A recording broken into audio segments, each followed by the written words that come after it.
Most people brush off ghost stories. They'll say, "It was just the wind, it was your imagination." There's always a logical explanation. But here's the thing. Even the hardest skeptics, the ones who don't believe in spirits, curses, or anything supernatural, sometimes face moments they simply cannot explain. These aren't stories from ghost hunters or paranormal investigators. These are stories from people who swear they don't believe in the afterlife, who laugh at horror movies, who insist that ghosts aren't real. And yet, when the unexplainable happened to them, it changed everything. What follows are some of the most chilling encounters skeptics have ever experienced, the kind that stick with you for life. Number 1. Babysitter's terror at the window. It was a normal babysitting job, a quiet night. The little girl had already gone to bed, and her babysitter was scrolling on his phone when suddenly, she came running out of her room sobbing. She was pale, trembling, pointing toward her window. She kept repeating the same thing, "Someone's walking by my window." Now, babysitters hear all sorts of wild things from kids: monsters under the bed, shadows in the closet, footsteps in the hall. 9 times out of 10, it's nothing more than an overactive imagination. So at first he didn't panic. He comforted her, tucked her back in, and went to check the window just to prove to her that nothing was there. But as he leaned closer, scanning the glass and the shadows beyond, something ran past. Not a shadow, not a tree branch in the wind, a humanoid figure, moving quickly, almost darting. The babysitter froze in place, his heart dropped. He realized in that instant that the girl hadn't been imagining things, she was right. Someone, or something, really was out there. Panicking, he grabbed his phone and texted the parents. The reply he got made his blood run cold. "Oh my God, you saw it too. We've called the cops before, but they never find anything." That family had been dealing with the same figure for weeks. Even the police couldn't explain it. But now the babysitter knew it wasn't just a story from a scared child. He had seen it himself, and that was just the beginning. Number 2. The haunted warehouse. Old buildings creak. That's what everyone says. But this warehouse, built in the 1940s, wasn't just creaking, it was hiding something. A man was working the late shift alone, wandering through the second floor. The place was eerily silent, except for the sound of his own footsteps echoing against the wooden floorboards. Then, out of the corner of his eye, he saw movement. Someone was there. A head leaned out from behind the aisle, glanced at him, and pulled back. It looked like someone was checking who was walking by. Relieved, he assumed it was just his manager doing rounds. He called out, "Hey, it's just me," and walked over. But when he turned the corner, nobody was there. Now here's the creepy part. In this warehouse, the floorboards were loud. Anyone walking would make sharp, cracking sounds that echoed through the space. But after the figure disappeared, the worker heard nothing. No footsteps, no movement, just silence. He tried to rationalize it. Maybe it was plastic wrap shifting on a pallet. Maybe cardboard sliding. But deep down he knew, someone or something had leaned out and looked at him, and then simply vanished. But sometimes the terror doesn't just hide in warehouses. Sometimes it's in the place you're supposed to feel safest, your own home. Number 3. The house that dragged them from their beds.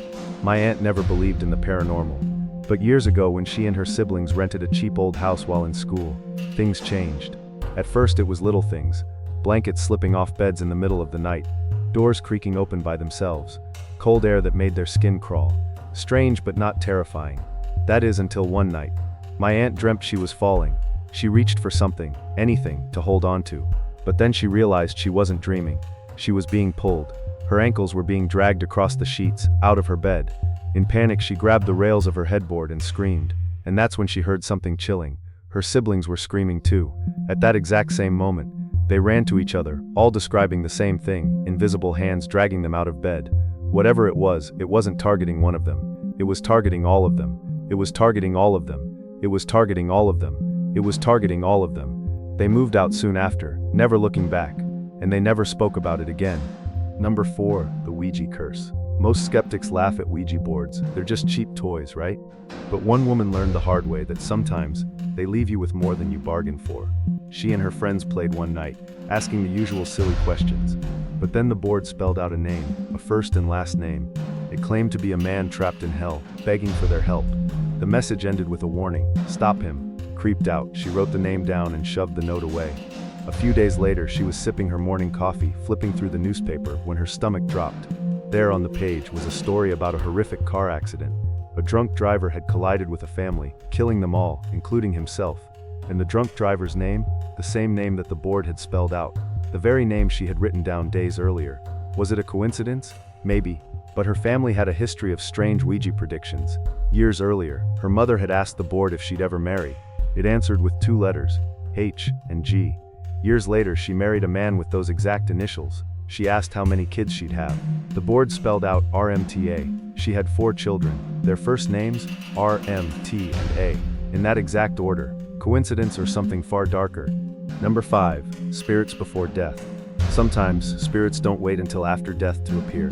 A boy swore he saw his grandmother's friend outside his window one night, knocking and trying to talk to him. Nothing unusual, she often helped in the garden. But the truth was horrifying. Earlier that very day, she had been murdered. Her body was already in a dumpster nearby. In another case, a young boy saw a woman in a red dress standing in his room. His mother was confused. He didn't know his aunt very well. But days later at her funeral, there she was in her casket wearing the very same red dress. Coincidence? Or a final visit from beyond? But not all ghosts come to say goodbye. Some seem to want to make people suffer.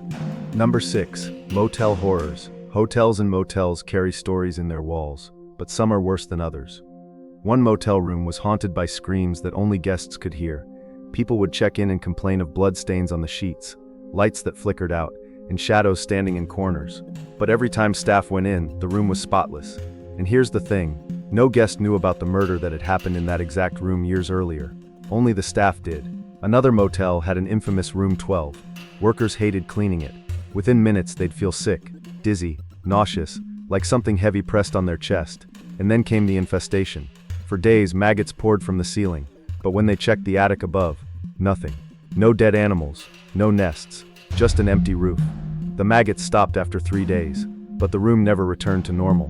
Guests reported bathroom doors moving on their own, scratching in the walls, cold spots that never spread to other rooms. It was as though the room itself was alive and angry. And if you think motels are bad, wait until you hear what happens in nursing homes. Number 7. Nursing home encounters. A worker in a nursing home was used to hearing odd stories from residents. After all, many had memory loss. But some nights, something darker showed up. One evening, walking the hall, she passed an empty room. Its door was closed, she was sure of it. Minutes later, walking back, the door was wide open. She checked, nobody inside. The room was locked when she left it. Now it wasn't. Another night, a resident spent hours chatting with her long-dead husband. Staff figured it was just her mind slipping. But then, another resident down the hall called for help. She asked the nurses to remove the man standing in her room. When asked his name, she looked to the corner and said, "His name is Jim." Jim, the same husband the other woman had been talking to all night. Even the staff admitted, that was a little too specific. Number 8. Shadow figures and phantom cars. Not all hauntings happen indoors. Sometimes the road itself carries ghosts. One driver was cruising down a back road with a friend. The night was silent, the road empty. Suddenly, blinding headlights appeared in his rearview mirror, the car speeding right toward him. He panicked, floored it, waiting for the crash. But when he braced for impact, nothing happened. He looked back, no headlights, no car. Just the red glow of his own taillights fading into darkness. His friend admitted she hadn't seen the lights, but she felt something. A chill down her spine, like someone was staring at her. Later, he realized it was the same stretch of road where years earlier a drunk teen had crashed and died. The spot was still marked with a memorial cross. Coincidence, or the past replaying itself, trapped forever? Number 9. The graveyard blur. Graveyards are unsettling for anyone. But for one man, a visit to his grandfather's grave turned into pure terror. He wandered through the old cemetery, pausing at a massive stone from the 1700s. He leaned over the rusted iron fence to brush away the grass. That's when he heard it, a sharp rattling right beside his ear. He jerked back, expecting a rattlesnake. Instead, something shoved him, hard. He stumbled 3 feet backward, heart pounding. He looked up and froze. The air itself was moving, a shape, human-sized but not solid. The air blurred where it stood, shifting like heat waves off asphalt. Only this blur was walking, slowly, directly toward him. He turned and ran. But when he looked back, it was still coming, gliding between the graves, steady and relentless. He never returned to that cemetery again. Even telling the story decades later left him trembling. Number 10. Living in a truly haunted house. The scariest place to be haunted? Your own home. One family moved into a house built in the 70s. At first it was fine, but soon the strange things began. A son woke with a red handprint on his stomach, child-sized, too small to be his own. He got in the shower, and when he got out, a candle was burning. Nobody else was home.